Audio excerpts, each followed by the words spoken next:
Boxo shares that his journey home was uneventful, but upon their arrival, they are met with a massive cloud of smoke enveloping the village. Despite the chaos, the director remains calm and composed. He apologizes, explaining that they must face another enemy. Lamis, filled with worry, bursts into tears, fearing for the safety of Manami and the others. Boxo understands Lami's deep connection to Manami and tries to comfort her, but his limited dialogue options hinder him. Lamis, understanding Boxo's language, realizes that he wants her to check the village first before assuming the worst. Filled with hope, she heads towards the village to assess the situation. As Lamis and the group enter the village, they witness the devastating state of the houses. Lamis rushes towards the inn, hoping it remains intact. However, her hopes shatter as she discovers the inn in ruins. Desperate, Lamis calls out for Manami and Mrs., but there is no response. Taking a deep breath, Lamis deduces that Manami and Mrs. must have evacuated to the Hunters Association. Determined, she sets off with Boxo to find out the cause of the trouble. Upon reaching the Hunters Association, Lamis reunites with her old associates, Karios and Gorth, who have already defeated the two-headed snake-like monster responsible for the village's destruction. Relieved, Karios assures Lamis that Manami and Mrs. are safe inside. Gorth talks about the well-protected transfer circle, deemed vital by the director. Boxo realizes that the hunter's success against such a formidable creature is due to the dungeon-like environment, equipped with high-level defensive weapons. Lamis finally reunites with Manami and Mrs., who warmly welcome her back after her long journey. Witnessing their joyous faces brings immense relief to Lamis and happiness to Boxo, despite his short time in the village. He realizes his growing affection for the villagers and his unwillingness to lose any of them, fueled by his previous near-death experience. To demonstrate his care, Boxo selflessly offers the villagers his food supplies for free, bringing them great joy and leading to a festive feast. As the villagers celebrate their victory over the frog fiend and the two-headed snake monster, Boxo cleverly points out that the snake monster is a natural enemy of the frog, resulting in both parties' demise. However, Boxo becomes disgusted upon discovering that the villagers are cooking and consuming the monster meat. Despite this, he believes that providing free drinks during the feast will ultimately attract more customers and generate increased revenue. In a drunken state, Lamis approaches Boxo to share her day's events. She expresses happiness and observes how everyone gathers around Boxo. Touched by her pure-heartedness, Boxo bids her good night, understanding her genuine nature. The following day, merchants busily prepare their shops, and carpenters work to repair the damaged houses. Meanwhile, Lamis visits the director, likely to receive recognition for her assistance during the expedition. As Boxo ponders Lamis' potential reward, she approaches him and reveals that the director has assigned her the task of rubble removal. With her blessing of might, Lamis begins clearing the rubble, while Burial invites her to join his hunter's team and offers to take in Boxo as well. However, Lamis declines, prioritizing her assigned duty. A woman named Akawi, claiming to be from the exchange house, approaches Boxo with an offer to trade silver coins for his saved-up gold coins. Although tempted by the significant sum of money, Boxo rejects Akawi's offer due to the lack of exchange capabilities. Lamis comes to Akawi's aid and devises a plan to use one gold coin to purchase a cheap item, forcing Boxo to return the owed silver coins. The plan succeeds, and silver coins continuously pour from Boxo, filling Lamis' bag.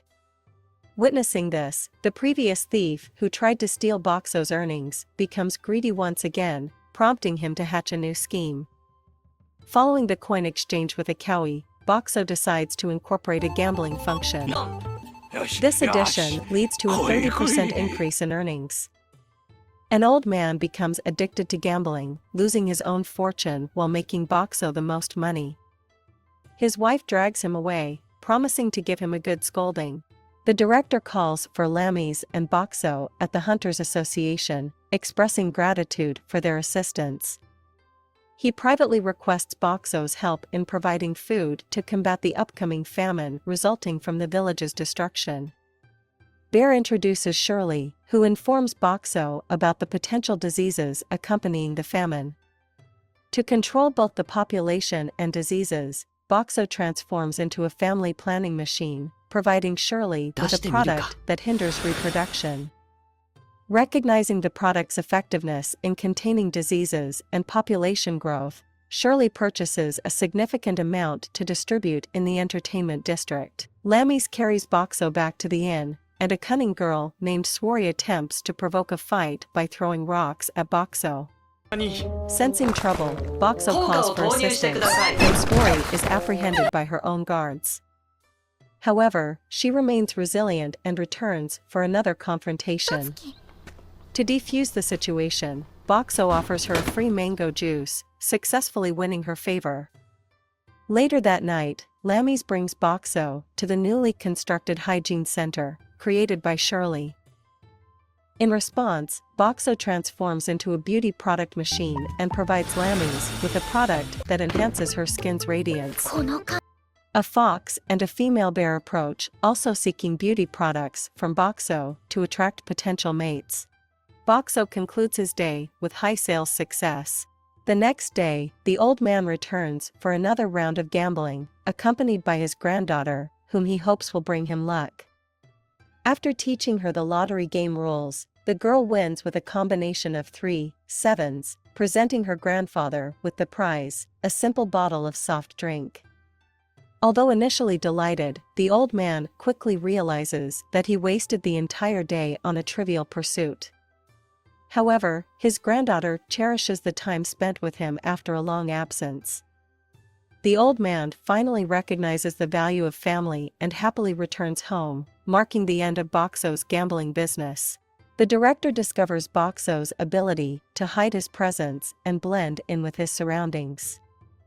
He asks for a favor, requesting Boxo to turn invisible to help identify the recent culprit responsible for numerous secret crimes in the village. However, before the task, the director wants to test Boxo's capabilities and takes him before the Hunters Association. Boxo successfully becomes invisible, aiming to pass the test. Meanwhile, Lamy searches for him and learns from Manami that the director borrowed Boxo for the day.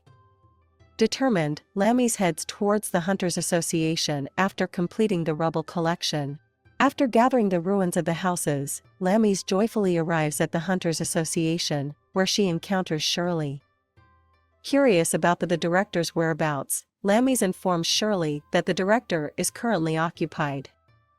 Lamis wonders about Boxo's current activities after delivering the rubble. As she heads back, she encounters Swarry along the way. Engaging in a conversation in front of the invisible Boxo, Lamis scolds Swarry for her past mischiefs. Despite Swarry's insults, Lamis remains composed and advises her to stop being a brat. Swarry persists, expressing her desire to buy Boxo. Aware of Swarry's noble background, Lamis understands the large offer she might present. However, Lamis refuses to sell Boxo, explaining that he is not a mere tool, but a unique entity in this world. Undiscouraged, Swarry attempts to undermine Lamis, suggesting that Boxo would prefer spending time with her due to her good looks. Lamis counters by claiming she is a lot more attractive than Swarry, initiating a banter about who is more attractive. Ultimately, Swarry gives up and shifts to a serious tone. She asks Lamis if she realizes that Boxo is more than just a magical tool. Lamis admits her uncertainty, viewing Boxo as a human rather than a mere instrument. Boxo expresses gratitude for having such an understanding friend, and Lamis thanks him as Swarry departs. Bringing this episode to a close. Feel free to comment if you're interested in following more of this exciting series. Thanks for your time. If you stayed until the end, please like and subscribe for more anime recaps.